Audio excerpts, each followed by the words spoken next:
Shalom dan damai sejahtera Bapak Ibu Saudara-saudara yang dikasihi Tuhan kita Yesus Kristus. Senang bertemu dengan Anda di dalam membagikan firman Tuhan dan belajar lebih banyak dari Alkitab. Berbicara kepada kita tentang rencana-rencana dan kehendak Tuhan yang menjadi bahagian kehidupan kita. Bapak Ibu Saudara-saudara, pertemuan kita masih berbicara tentang deras biblikal dari sudut pandang sejarah Alkitab itu sendiri berdasarkan figuratif dan tipologikal Alkitab. Ini pertemuan kita yang ke-9, masih seputar Kejadian pasal 4, berbicara tentang Dame Soakin Elai, darah adikmu itu berteriak kepadaku, kata Tuhan. Pembunuhan pertama terjadi di luar Taman Eden sebelah timur. Penduduk bumi baru 4 orang pada waktu itu. Seperempat dunia sedang binasa karena Kain membunuh Habel, adiknya, sebagai pelampiasan kecemburuannya karena persembahannya berkenan kepada Tuhan dan persembahan Kain tidak diterima oleh Tuhan. Dia marah, dia naik darah, dia emosional, dia luap-luap dia punya kata-kata dan tindakan, lalu dia lampiaskan semua amarahnya itu di dalam penumpahan darah kandungnya sendiri. Lukas pasal 11 ayat 51, jika kita membaca, menyatakan kepada kita bahwa Habel adalah orang benar yang pertama yang mati syahid, mati martir di dunia ini karena mempertahankan iman dan kebenarannya yang dicatat di dalam sejarah Alkitab. Kejadian 4 ayat 9, Tuhan bertanya kepada Kain, "Di manakah Habel, adikmu?" Sebenarnya Tuhan bukan tidak tahu apa yang telah terjadi kepada Habel. Tuhan melihat peristiwa kejadian itu, pembunuhan itu. Tuhan Maha Tahu dan Tuhan izinkan itu semua terjadi kepada Kain dan kepada Habel karena masing-masing atas pilihannya. Dan atas pilihannya masing-masing menentukan nasib hidupnya, selamat atau tidak. Tentu berdasarkan Lukas pasal 11 ayat 51 dan di dalam Kejadian pasal 4 bahwa Habel berkenan kepada Tuhan dan persembahannya diterima oleh Tuhan. Dan tentu dia adalah orang benar di pemandangan Tuhan, karena Tuhanlah yang bisa melihat lubuk hati dan jauh ke dalam pikiran-pikiran manusia. Saudara-saudara, pertanyaan di manakah Habel adikmu mengingatkan kita, mengingatkan dan menyadarkan Kain kepada pertanyaan yang sama kepada Adam. Hai Adam, di manakah engkau? Kalau kita baca di Kejadian pasal 3 ayat 8 dan 9. Saudara-saudaraku, di manakah engkau? Apakah engkau telah perbuat ini? Adalah suatu hal untuk menyadarkan Kain bahwa Kain telah melakukan sebuah tindakan kejahatan dan dosa besar, yaitu membunuh atau mencabut nyawa yang adalah hak daripada Tuhan, karena hak Tuhanlah untuk mengambil mencabut nyawa makhluk ciptaan. Yang kedua, di manakah Habel adikmu? Tuhan mau mengingatkan bahwa dia adalah kakak, anak sulung, kakak daripada Habel. Dia seharusnya bertanggung jawab untuk mengurus, untuk melindungi, mengayomi dan menyelamatkan adiknya sebagai anak sulung dan kakak. Karena inilah budaya di dunia timur, saudara-saudaraku, bahwa anak sulung itu akan menjadi pengganti ayah, orang tua, bila mana orang tua sudah tiada. Jadi saudara-saudaraku, seharusnya dia bertanggung jawab, memelihara, melindungi, mengayomi. Tetapi justru dia mencabut nyawa daripada adiknya sendiri. Ketiga, di manakah Habel adikmu? Ini suatu interview Tuhan untuk cara Tuhan menghakimi, mengadili dosa dan kejahatan yang dilakukan oleh Kain. Dan ini adalah langkah yang dibuat Tuhan sebelum Tuhan menjatuhkan vonis, keputusan apa yang harus dibuat oleh Tuhan. Ada sebuah pertanyaan untuk dijawab. Bukan oleh karena Tuhan tidak tahu persoalan, tidak tahu masalahnya, tetapi untuk lebih kepada sisi Kain, menyadari atau tidak, mengakui perbuatannya atau tidak, bertobat atau tidak dari kejahatannya. Saudaraku, kalau kita baca di ayat 6 dan 7, Tuhan sudah cukup lama menegur, menasehati, dan mengamarkan Kain agar dia menjaga hatinya, menjaga pikirannya, menjaga tingkah lakunya, dapat mengendalikan dirinya. Saudaraku, jadi bukan baru kali ini Tuhan menegur dan menasehati. Sudah lama. Karena di ayat 6 dan 7 Tuhan sudah mengatakan, mengapa mukamu muram? Tidakkah akan berseri-seri wajahmu jika engkau berbuat baik? Artinya, kehidupan Kain tidak baik, hatinya tidak beres. Sudah lama, itu bentuk kata kerja imperfect. Dari dulu, sekarang, sampai akan datang. Sedang berlangsung terus pekerjaan itu di dalam kehidupannya. Jadi saudara-saudaraku, pertanyaan di manakah Habel adikmu? Ini berbicara tentang sisi Kain untuk mempertanggungjawabkan perbuatannya, mengakui dan bertobat atau tidak. Ayat 8, buah perbuatan melahirkan tindakan dosa dan pembunuhan. Ini sejalan dengan Yakobus pasal 1 ayat 14 sampai 15. Sebenarnya semua kita adalah orang berdosa. Menurut Roma 3 ayat 23, bahwa semua orang telah berdosa dan kehilangan kemuliaan Allah. Lalu pikiran-pikiran jahat, rencana-rencana jahat, pembunuhan ini sudah didasari dalam pikirannya, hatinya. Sudah direncanakan jauh oleh karena kecemburuan dan kebenciannya kepada Habel. Bukan hanya masalah persembahan, diterima punya Habel atau tidak diterima punya Kain, tetapi masalah hubungan kakak beradik dan hubungan Kain dan Habel dengan adiknya yang perempuan. Karena adik perempuannya lebih mencintai, mengasihi, dan senang suka kepada Habel, gantinya kepada Kain. Padahal Kainlah anak sulung yang berhak untuk mendapatkannya. Saudara-saudaraku yang dikasihi Tuhan, dosa melahirkan perbuatan dosa dan tindakan dosa. Itulah apa yang dipikirkan di dalam pikiran hati daripada Kain. Di ayat 9, Tuhan menuntut pertanggungjawaban sebagai anak sulung, bahwa Kain itu adalah Hasomer. Sebagai Hasomer, anak sulung, dia adalah seorang penjaga, pelindung, pemelihara, dan pengayom, serta merawat kebutuhan adik-adiknya. Kain malah mencabut nyawa yang adalah hak daripada Tuhan sendiri, karena Tuhanlah yang menciptakan manusia, saudaraku. Artinya apa? Sama seperti Adam. Adam tidak gentle, tidak rendah hati, mengakui, bertobat dan minta ampun. Kain juga menantang Tuhan, saudaraku, menantang Tuhan.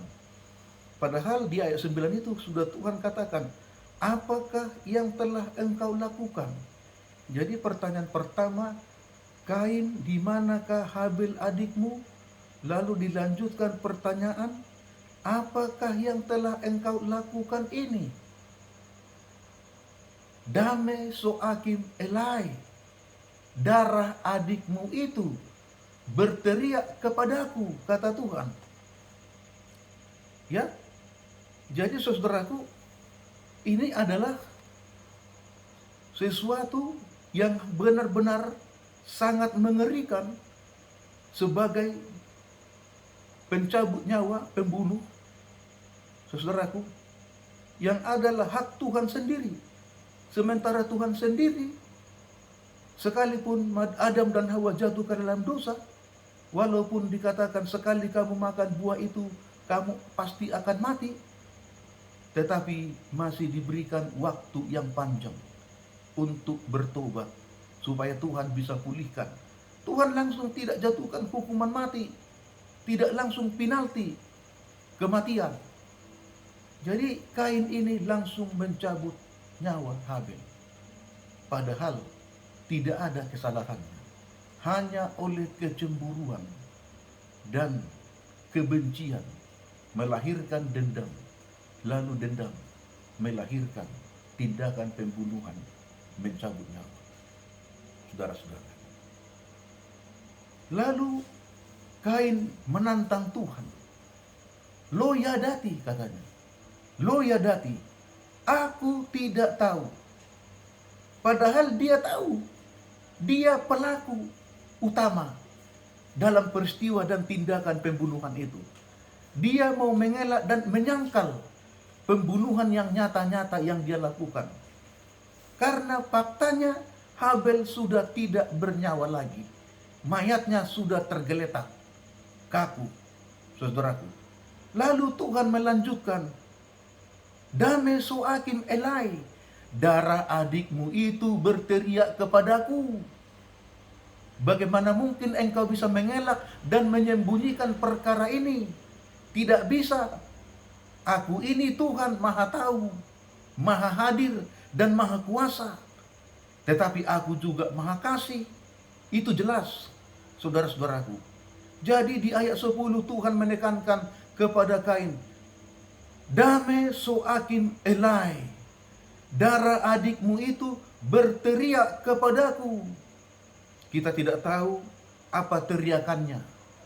Teriakan terakhir daripada Kain ketika darahnya sudah tertumpah, napasnya masih ada satu-satu, ya, lalu berteriak, Tuhan, Tuhan, tolong. Mungkin seperti itu. Alkitab tidak mencatat dan Musa juga tidak begitu jelas mengatakan, saudaraku, ya, seperti apa teriakan Kain, Abel, seperti apa teriakan darah Habil itu kepada Tuhan. Karena Tuhan sendiri mengatakan, darah adikmu itu berteriak kepadaku. Dame soakim elai.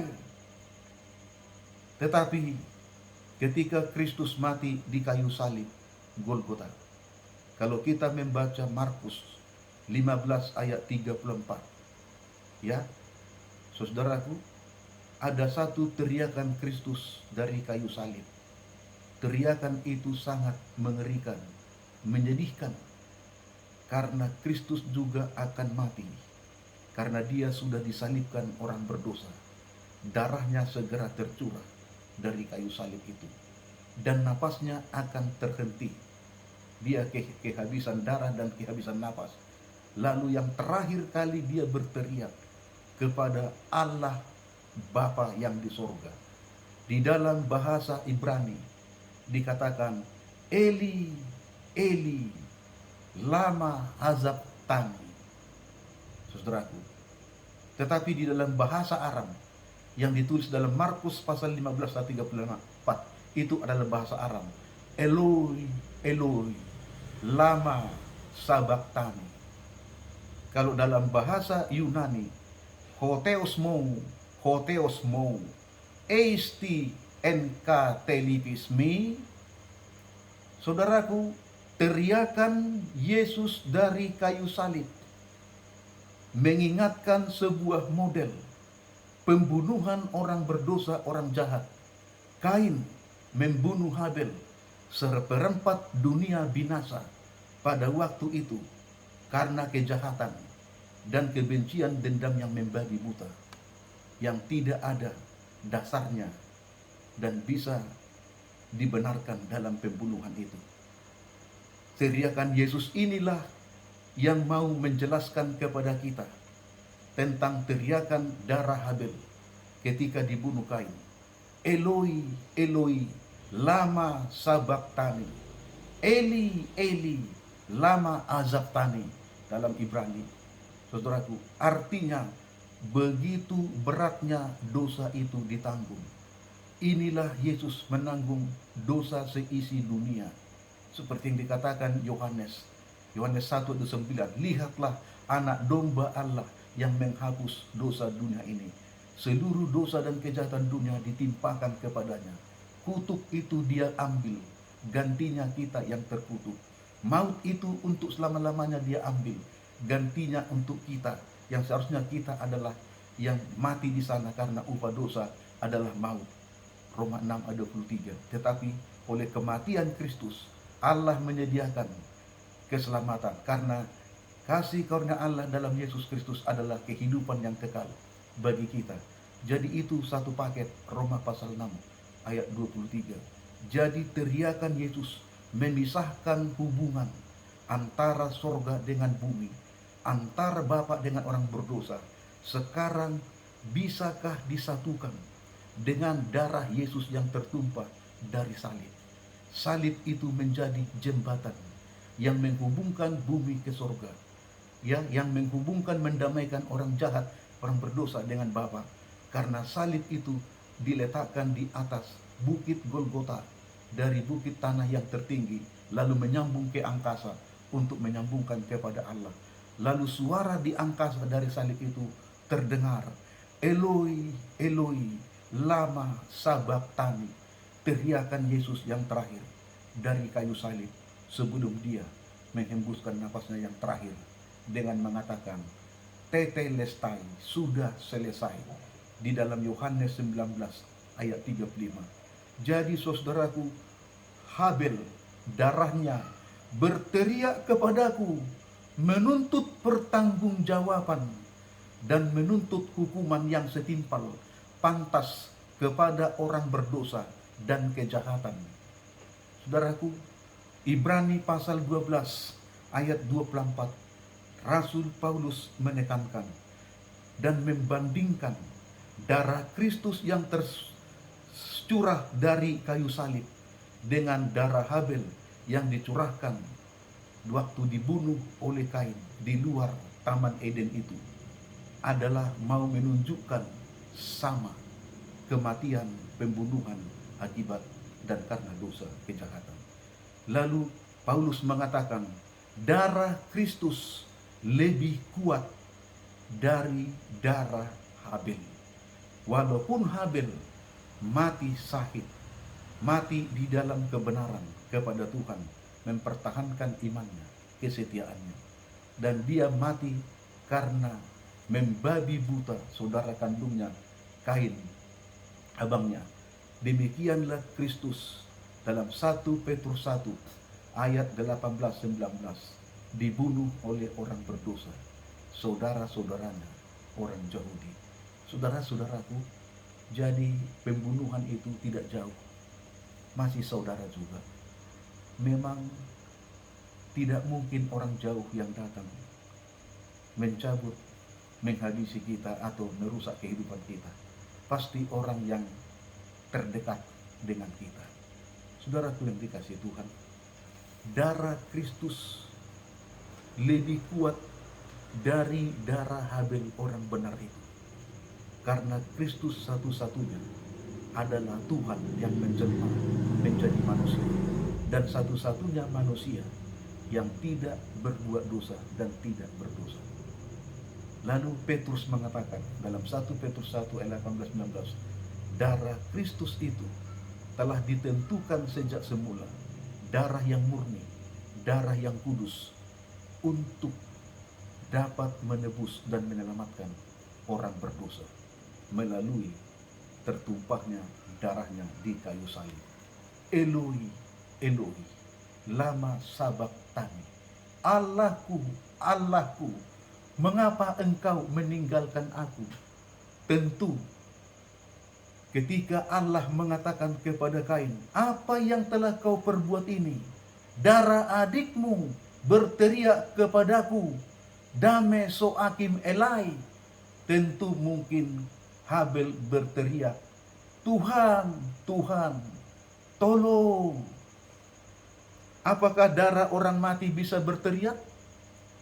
Di satu sisi ini yang menjadi satu pertanyaan. Karena dikatakan darah adikmu itu, apakah sudah mati atau belum mati Habel waktu itu?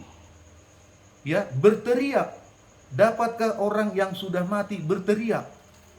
Ya, apakah darah Habel itu berteriak ketika dia sudah tergeletak dan tidak bernyawa lagi? Kalau ini yang menjadi sebuah penerimaan, penjelasan kepada kita, maka kita sama seperti orang-orang spiritisme, yaitu orang yang percaya bahwa orang mati dapat hidup, dapat berbicara, dapat berjalan, dapat bergerak. Dan itulah spiritisme pada waktu itu, mempercayai ketahyulan bahwa roh-roh orang mati bergentayangan dan mau mencari tempat, dan mungkin sampai berteriak kepada Allah. Saudaraku, Habel setelah mati berteriak membela perkaranya kepada Tuhan. Kalimat ini semuanya adalah berbentuk imperfect. Jadi bukan setelah mati Habel baru darahnya berteriak kepada Tuhan. Tetapi bentuk imperfect di sini ditulis dame soakim elai.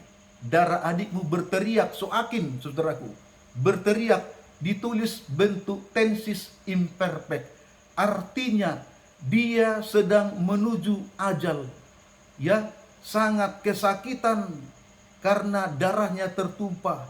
Lalu dia berteriak, berlangsung terus teriakannya sampai napas yang terakhir dia hembuskan. Itulah yang dimaksudkan di sini, darah adikmu itu berteriak, bentuk imperfect, masih berlangsung teriakan itu, sementara darah tertumpah terus dari tubuhnya sampai nyawanya selesai yang terakhir. Jadi inilah yang didengar oleh Tuhan. Dan Tuhan bukan hanya mendengar, tetapi melihat kejadian itu berlangsung, saudaraku. Jadi Tuhan langsung turun tangan. Di manakah adikmu? Apakah yang telah engkau perbuat ini? Darah adikmu itu berteriak kepadaku. 3 kali sekaligus pertanyaan itu dilontarkan oleh Tuhan kepada Kain. Artinya ketika ada masalah, Tuhan tidak tinggal diam. Tuhan langsung cepat turun tangan. Dan secepat itu Tuhan turun tangan, lalu campur tangan untuk menyelesaikan kasus itu. Mengapa? Karena sudah terjadi pembantaian. Saudaraku, kalau kita lihat dalam Yesaya 53, Yesus yang dinubuatkan di sana datang dibantai seperti anak domba, tetapi tidak melawan. Saudaraku, kita lihat bagaimana Tuhan melaksanakan keputusannya. Ibrani pasal 11 ayat 4 mengatakan kepada kita bahwa Habel masih berbicara walaupun ia sudah wafat. Benarkah? Ini spiritisme namanya, saudara-saudaraku. Tidak. Maksud daripada Ibrani 11 ayat 4 ini sama dengan di dalam Kejadian pasal 4 ayat 9, ya, bahwa soakim elai, darahnya berteriak kepadaku, adalah di saat-saat nyawanya melayang dan napasnya tinggal satu-satu, saudaraku. Jadi artinya imperfect adalah belum mati, karena kalau sudah mati Habel itu sudah perfect, sudah selesai, sudah game over, tamat, saudaraku. Jadi bentuk imperfect belum mati, masih ada napasnya satu-satu, tenaga sudah tidak ada karena darah itu sudah tercurah. Dame soakim, darah Habel berteriak Kata kerjanya juga berbentuk plural. Berbentuk plural, saudaraku. Berakhiran in, dame soakin elai. Jadi berbentuk in menyatakan bahwa darah Habel itu berbentuk plural. Mengapa? Padahal hanya satu orang yang dibunuh oleh Kain, yaitu Habel sendiri. Tetapi mengapa berbentuk plural ditulis dengan soakin? Kenapa tidak tunggal satu saka bentuk singular, tetapi berbentuk soakin? Mengapa? Karena Habel akan melahirkan banyak keturunan yang tidak terhitung jumlahnya sampai keturunan Habel melahirkan sang juru selamat orang berdosa yang dijanjikan Tuhan kepada Adam di dalam Kejadian pasal 3 ayat 15. Karena sudah dibuat satu garis bahwa melalui Habel lah yang akan datang keturunan yang dijanjikan, juru selamat yang dijanjikan itu, saudaraku. Tetapi Kain telah membunuhnya, saudaraku. Dan yang dia bunuh itu adalah satu generasi yang panjang. Itulah sebabnya ditulis berbentuk soakin. Kenapa? Karena kalau laki-laki hidup, dia menikah, dia akan melahirkan banyak anak. Dan anak melahirkan cucu, cucu melahirkan cicit, dan terus generasi demi generasi, keturunan demi keturunan. Nah, ini semuanya dihitung oleh Tuhan menjadi bentuk jamak oleh Musa yang menulis kitab Kejadian ini. Makanya ditulis jamak, dame soakim elai. Tidak dikatakan dame saka elai, saudaraku, tapi soakim. Saudara-saudaraku, itulah sebabnya nanti akan lahir Set, yaitu pengganti. Kalau kita baca di dalam Kejadian pasal 4 ayat 25, lahir lagi dari Adam, ya, bersetubuh dengan istrinya Hawa, lalu lahir lagi anak laki-laki pengganti daripada Habel, yaitu Set, saudaraku, untuk meneruskan generasi yang dijanjikan Tuhan, yaitu melahirkan sang juru selamat orang berdosa.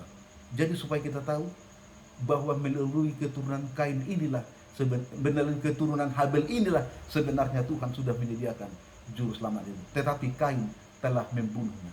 Kita lihat bahwa Kain di sini adalah alat setan.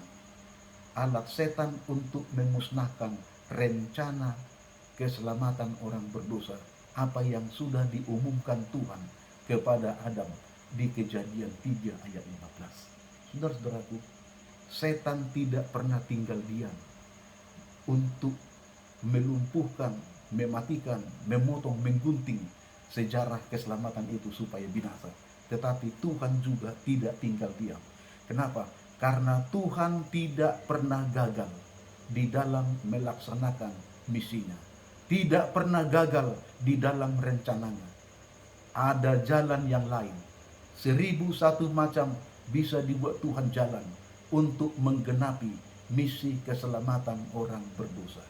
Saudaraku yang dikasihi Tuhan, persoalannya, apakah kita seperti Kain yang mau menggagalkan rencana mulia, rencana yang indah dari Tuhan, atau kita siap dibunuh karena berjalan sesuai dengan rencana Tuhan seperti Habel. Jadi hanya ada dua jalan. Jalan yang disediakan Tuhan atau jalan manusia oleh kehendaknya sendiri, pilihannya sendiri. Saudara-saudaraku, Kejadian pasal 4 ayat 26, Set menjadi pengganti Habel. Bukan hanya pengganti sementara, tapi benar-benar pengganti permanen untuk selama-lamanya. Jadi bukan hanya peran pengganti, tetapi mengambil bahagian apa yang dijanjikan Tuhan kepada Adam, kepada Habel, dan itu diturunkan kepada Set. Ya, Bapak Ibu, apakah keputusan yang diambil Tuhan untuk dosa Kain ini? Karena setiap pelanggaran ada sanksi, setiap dosa, kejahatan ada punishment. Ya, walaupun pengampunan tetap dijalankan. Tidaklah benar setiap dosa, pelanggaran, kejahatan, pengampunan menutupi, itu namanya nggak benar. Ya, punishment, sanksi, hukuman harus jalan, tetapi pengampunan juga harus dijalankan. Jadi belas kasihan Tuhan dan keadilan Tuhan itu berjalan bersama-sama. Tuhan melakukan beberapa keputusan. Pertama, saudara-saudaraku, karena engkau telah membunuh satu generasi, maka hukumanmu sangat berat. Kejadian 4 ayat 13. Lalu Kain menjadi seorang pengembara, pelarian, dan hidup di dalam kekerasan. Ayat 12. Lalu Kain siap kapan saja dibunuh oleh orang. Karena mata ganti mata, gigi ganti gigi akan berlangsung. Karena engkau telah mencabut nyawa, engkau juga siap dicabut nyawanya. Karena engkau telah membunuh, engkau juga mati akan dibunuh orang. Ya, tetapi Kain di ayat 13 meminta keringanan hukumannya. Dia katakan, terlalu berat hukuman itu Tuhan, lebih daripada yang kutanggung. Jadi Kain memohon abolisi, keringanan hukuman. Lalu Tuhan memenuhi apa yang diminta Kain. Di mana di ayat 15 Tuhan katakan, aku menyertai engkau, makanya kuberikan kepadamu tanda di dahinya, di keningnya. Ya, saya tidak tahu tanda apa ini, saudaraku, tanda hitam bulat atau merah atau tompel, ya saya tidak tahu. Pokoknya Tuhan membuat tanda itu supaya semua orang yang melihat Kain gantinya membunuh, berbelas kasihan. Walaupun sebenarnya Kain tetap harus dihukum, tetapi kasih karunia Tuhan dijalankan. Saudara-saudaraku, inilah pelajaran yang bisa saya bagikan dari pertanyaan Tuhan. Dame soakim elai, darah adikmu itu berteriak kepadaku, apakah yang engkau telah buat ini? Saudaraku, teriakan-teriakan apakah yang kita sampaikan kepada Tuhan? Permohonan-permohonan apakah yang kita panjatkan kepada Tuhan dari orang-orang benar seperti Kain di dalam kasus pembunuhan Kain ini? Kiranya pelajaran ini meneguhkan iman kita dan mengerti rencana Tuhan untuk kita dan menjadi saluran-saluran berkat bagi banyak orang. Terima kasih Bapak Ibu. Tuhan Yesus memberkati kita semuanya. Amin.